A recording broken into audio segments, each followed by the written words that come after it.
when we do a Fourier transform, all we're doing is computing a basis set. And I'll show you what I mean by that. See this ugly, ugly integral here? Okay. What I've got is I've got the sine of one function and the sine of another, two different frequencies, a and b. Okay? And then I'm integrating this all the way from minus infinity to plus infinity. And I claim here that it equals 0 if a does not equal b. Now, why is that true? Any guesses? Well, let's just think about this intuitively, right? If I have some sinusoid, and now I've got to do one of a different frequency. That's easy. Boy, that's beautiful, huh?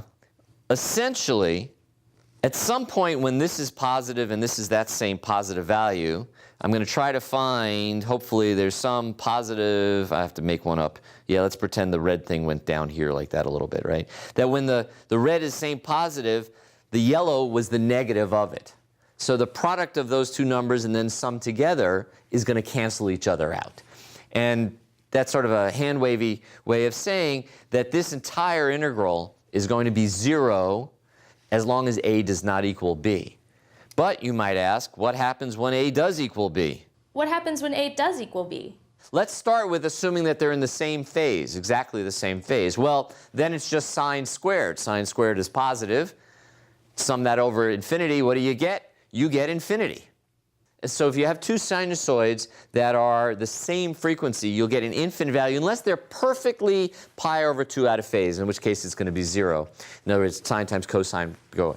But the bottom line is, the way of thinking about this is that if I integrate a function, if it's made up of a sinusoid that's different than omega, when I take the sine of omega and I do that full integral, I get nothing.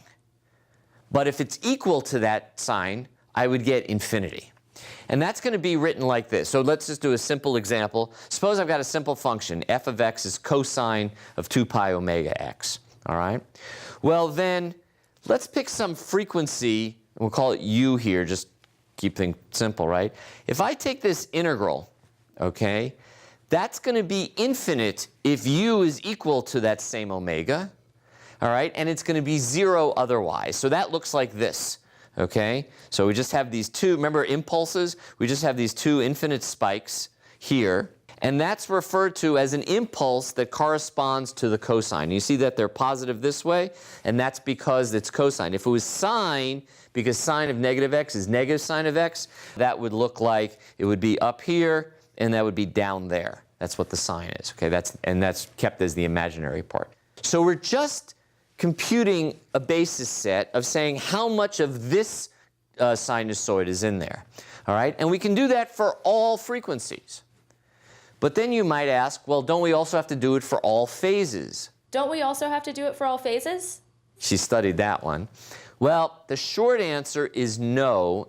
One of the cool things is if I have cosine of omega x and I have sine of omega x, right, so one is 90 degrees or pi over 2 phase, out of phase, I can make any phase by a linear combination of those. You can show that, it's just true, we can do a little demo. But basically, if I have a sinusoid of any phase, if you just tell me sort of what its integral is with respect to cosine and what its integral is with respect to sine, I can tell you what the phase of that sinusoid is.